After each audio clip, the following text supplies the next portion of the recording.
Praise the Lord. கர்த்தருடைய பரிசுத்த நாமத்துக்கு மகிமை உண்டாவதாக.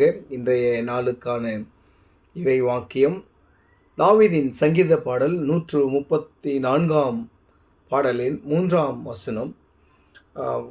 வானத்தையும் பூமியையும் உண்டாக்கின கர்த்தர் சீயோனிலிருந்து உன்னை ஆசீர்வதிப்பார். எனக்கு அருமையானவர்களே, கர்த்தர் நம்மை சீயோனிலிருந்து ஆசீர்வதிப்பார், பரலோகத்திலிருந்து நம்மை ஆசீர்வதிப்பார். இன்றைய காலகட்டங்களிலே நாம் நமக்கு வேண்டியவைகளை தேடி அநேக இடங்களுக்கு ஓடிக்கொண்டிருக்கிறோம். சமாதானம் இல்லை, வருகிற வருமானம் எப்படி போகுதுன்னே தெரில, எப்படி செலவாகுதுன்னே தெரில, நிறைய எதிர்பாராத செலவுகள் வருது, ஒரு சேமிப்பே இல்லை, என் குடும்பத்தில் தத்திரம் இருக்குது, என்ன பண்ணுறதுன்னு தெரில. அநேக காரியங்களை இதெல்லாம் குறித்து நாம் என்ன பண்ணுறோம் அப்படின்னா, மனித ரீதியாக நாம் ஒரு சில இடங்களை நோக்கி ஓடிக்கொண்டிருக்கிறோம்.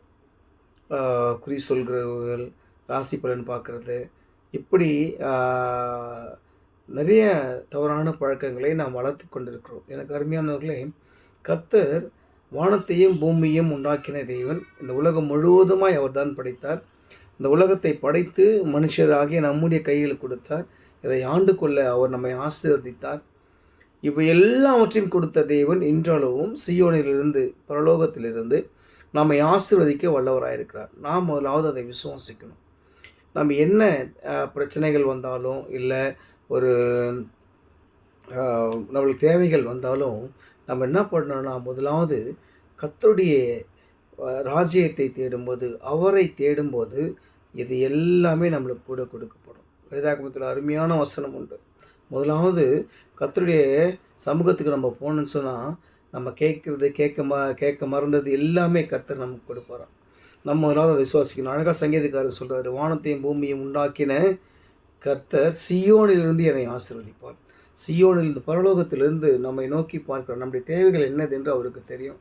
நமக்கு என்ன வேணுன்றது அவருக்கு நம்ம கேட்பதற்கு முன்பதாகவே அறிந்திருக்கிறார். அதனால் விசுவாசத்தோடு இருங்க. வேறு எந்த மனிதரை நோக்கி போவாதுங்க. நம்மளுக்கு என்னது தேவை, கடவுள் கொடுக்கறதுக்கு நம்மளுக்கு கொடுக்கறது யாரும் தடுக்கவே முடியாதுங்க. அது விசுவாசமாக இருங்க. இந்த வசனத்தை வாசிங்க. கர்த்தர் சீயோனிலிருந்து நம்மை ஆசீர்வதிக்க வல்லவராக இருக்கிறார். அந்த ஆசீர்வாதங்களை பெற்றுக்கொள்ள அவரை நோக்கி நாம் என்ன பண்ணணும், கடந்து செல்லணும். அவரை நோக்கி பாருங்கள்.